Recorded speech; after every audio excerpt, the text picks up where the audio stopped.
Yo, what's up guys, welcome back to another video. This is a reaction to small American cities that have big skylines part 2. I reacted to part 1 a few months ago. I found it pretty cool, like seeing some cities that aren't that small, like this for example. Springfield does not look very small. It's 437,000 urban population. This isn't a small city per se, but maybe in the grand scheme of things it's still considered small, especially for US cities. But I just find it cool when you have these small cities having these skylines, because it just seems very just unique to have a city that's has such a low population, but then the skyline sort of makes it seem like it's a pretty I just judge big cities from skylines. Obviously they're not going to be like Chicago skyline or like New York skyline, but just seeing them and just seeing the skylines that they could be, it's just pretty fascinating to me, because I always just associate small cities and stuff with, well, low buildings and all those kinds of things. But yeah, we're going to check this out, and that's pretty much it. Let's just jump into this video. So first up, we have Springfield, Massachusetts, with an urban population of 437,752. The city has 23 high-rises over 30 meters tall, and the tallest building in the city is the Monarch Place Tower. Next we have Winston-Salem, North Carolina, which has an urban population of 427,706 people. The city has 32 high-rises over 30 meters tall, and the tallest building in the city is 100 North Main Street. Now some may argue that Winston-Salem is part of the greater Greensboro area, however there is quite a sizable distance between the two, which is why I've included Winston-Salem. Next we have Syracuse, New York, which has an urban population of 410,732 people. The city has 53 high-rises over 30 meters tall, and this is in downtown, not including the nearby Syracuse University. And the tallest building in the city is the heritage-listed State Tower building. Next we have Chattanooga, Tennessee. Okay, so I'm noticing the cities are getting smaller, so we are going to get to a point where the cities are genuinely quite small and going to have the high rises. Okay, that's good to know. Which has an urban population of 406,849 people. The city has 46 high rises over 30 meters tall, and the tallest building in the city is the Republic Center. Next we have Greenville, South Carolina, with an urban population of 401,443 people. The city has 38 high rises over 30 meters tall, and the tallest building in the city is the Landmark Building. Next we have Beaumont, Texas. Now I'm going to use the metro population for Beaumont, because this urban area does not include adjacent Port Arthur, which is a suburban area of Beaumont. Now Beaumont has a metro population of 397,565 people, and has 9 high-rises over 30 meters tall, with the tallest being the Edison Plaza. Only 9? I mean, for the US it's quite low, and this isn't a tiny city, but... Now for some information, Beaumont is one of the big Texas oil boomtowns, and oil means more money, and more money means office space, because the oil companies building new offices in these cities need more space. This is the same case with cities such as Midland and Amarillo, also in Texas, which I covered in part 1, and is the reason why they have big skylines. Next we have Scranton, Pennsylvania, which has an urban population of 366,334 people. The city has 31 high-rises over 30 meters tall, and the tallest building in the city is 300. This one is random as hell. Look at this. The city has 31. You got the high-rises here, and then it just gets very low, and then it's just very open, like it's very grassy. That's so confusing. I've never seen a city built like this before. So you've got the metro area with the big buildings, and then around it there's like just complete flat land, and then you got the homes bar this side. I wonder why that's the case. One high-rise is over 30 meters tall, and the tallest building in the city is 321 Spruce Street. Next we have Fort Wayne, Indiana, which has an urban population of 337,163 people. The city has 34 high-rises over 30 meters tall, and the tallest building in the city is the Indiana-Michigan Power Center. Next we have Myrtle Beach, South Carolina, which has an urban population of... Wow, this place looks nice. I mean, it's on the beach, isn't it, of course, but it's pretty cool. Like, it's pretty fascinating how all the high-rises will literally be the closest ones to the shore, which I assume is because they're hotels and stuff, but or maybe apartments. But it's a pretty cool, like I guess it's completely flat around it, and then here it just gets crazy. 132,181 people. The city has 118 high-rises over 30 meters tall, and the tallest building in the city is the Margate Tower. Next we have Savannah, Georgia, which has an urban population of 316,050 people. The city has 25 high-rises over 30 meters tall, and the tallest building in the city is the Western Savannah Harbour Resort and Spa. However, the tallest building in downtown is the First Union Bank building. Next we have Ann Arbor, Michigan, which has an urban population of 308,983. Now the city has 63 high-rises over 30 meters tall, and the tallest building in the city is the Tower Plaza. Now it helps that most of the tall buildings in the city are part of the University of Michigan, located directly adjacent to downtown, which helps to give the city an even larger skyline. Wait, the university's in downtown? Or next to it? Next we have Canton, Ohio, which has an urban population of 294,047 people. The city has 22 high-rises over 30 meters tall, and the tallest building in the city is the National Bank building. Next we have Asheville, North Carolina, which is an urban... Oh my god, this place looks absolutely ridiculous.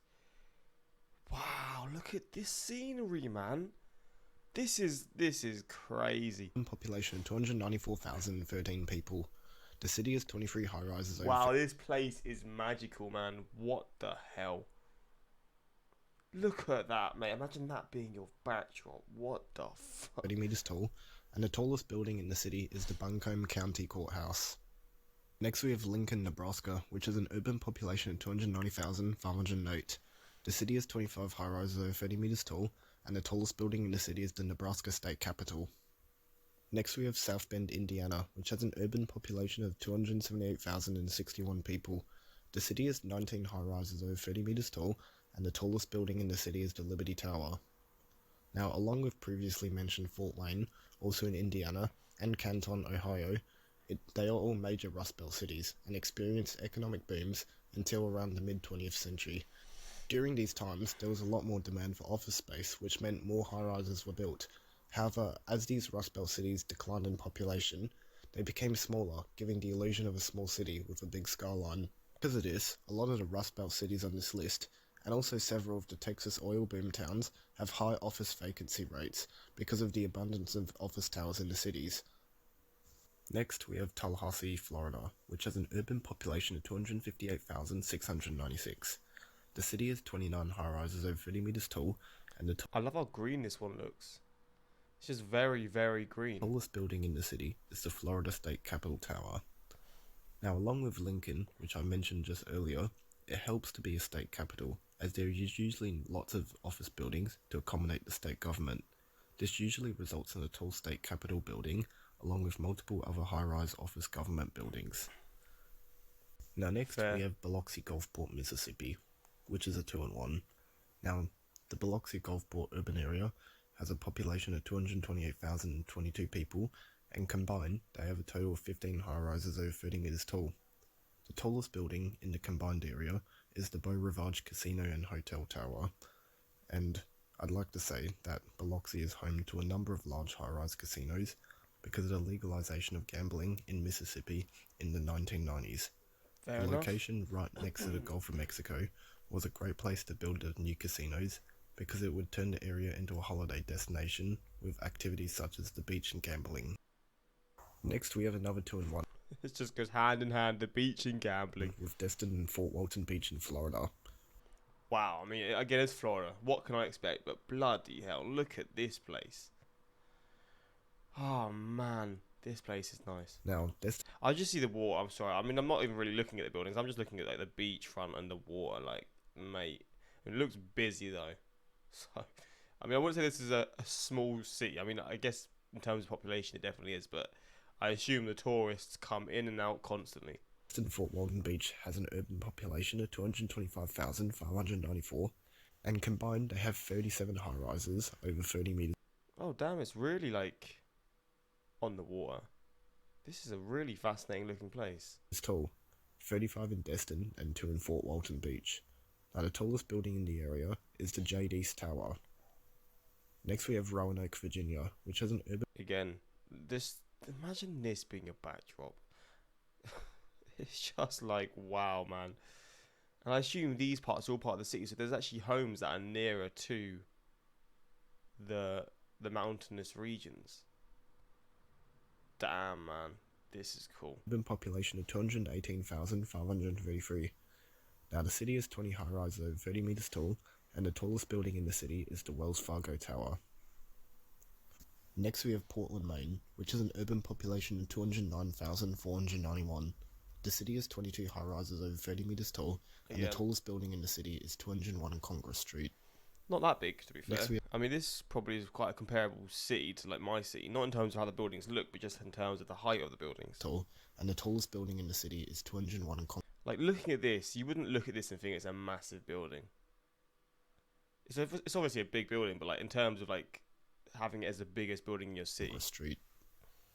Next we have Sioux Falls, South Dakota, which has an urban population of 204,484. The city has 20 high-rises over 30 meters tall, and the tallest building in the city is the CenturyLink Tower. Ain't tall Next as we well. have Evansville, I Indiana. feel like these are now sort of matching their population sizes in terms of the heights of the buildings now to the population. It's somewhat matching it. I feel like in maybe part one it felt a lot more like there was extremes to like smaller cities having these massive buildings, but so far I wouldn't say that's the case, but this one looks relatively big to be fair here. Which has an urban population of 203,661. The city has 15 high-rises over 30 meters tall, and the tallest building in the city is currently the Fifth Third Bank building. Now, Evansville is somewhat of a Rust Belt city and has experienced a population decline, which makes it smaller than it looks. In fact, the once tallest building in Evansville, 420 Main Street, was demolished in 2021 due to over 10 years of vacancy. Oh, This is the case in a lot of Rust Belt and oil boom towns, such as Midland, which has also demolished a lot of high-rise buildings. oh damn. Next we have Kalamazoo, Michigan, which has an urban population of 200,000. Wow, I guess this is like man-made, but this is a cool little park area in the centre. 38. The city has 17 high-rises over 30 meters tall, and the tallest building in the city is the Skyrise Luxury Apartments. Okay. Next we have Waco, Texas, which has an urban population of 195,709 people. The city has 14 high-rises over 30 meters. This is obviously an old picture, but just look at the empty places as well. Got this massive building and then there's nothing next to it. Is tall, and the tallest building in the city is. Well, then maybe that's down to. Isn't this where the tornadoes hit? I don't know if it's going to be down to that. I don't think I can blame that on the tornadoes, but that's where this place gets hit big time, or got hit big time by tornadoes. Lico building. Next we have Erie, Pennsylvania, which has an urban population of 185,556.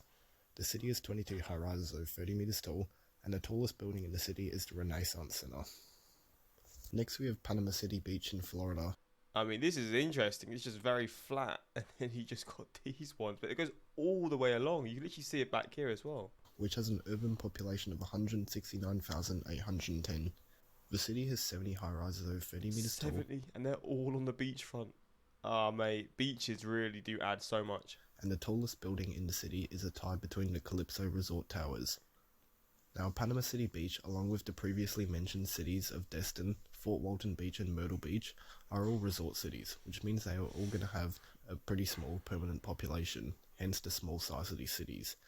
However, during the high seasons, when people are all going on holidays, such as summer or school holidays, these cities all experience a massive temporary influx of people. A lot of these people own holiday homes in the countless high-rise buildings that can be found in these cities, and there are many hotels to accommodate the rest.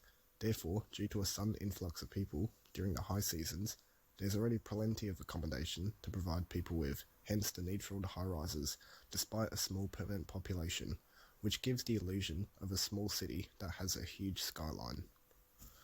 And finally, we have Manchester, New Hampshire, which has an urban population of 169,097 people. The city has 13 high-rises over 30 meters tall, and the tallest building in the city is the City Hall Plaza. Well, I guess this looks very stretched. I think this is just the image, just been squished. Now that is it for this video, and Well, there we go. I do enjoy this stuff. I mean, I feel like this definitely wasn't as extreme as the last one, but I still find this really cool to see. I don't know, this content is just interesting to me. If you're from one of these cities and you're listed, do you agree? Do you think you got a skyline, or do you think this is just like a few of them were just sort of like this one here, Panama City, yeah, that's fair because it's a very small city, but then it's got a massive skyline, but then some of them just seemed a bit like they sort of matched their population size with the skylines, but still, I enjoyed it. Hopefully, you did as well. And yeah, until next time, like, subscribe.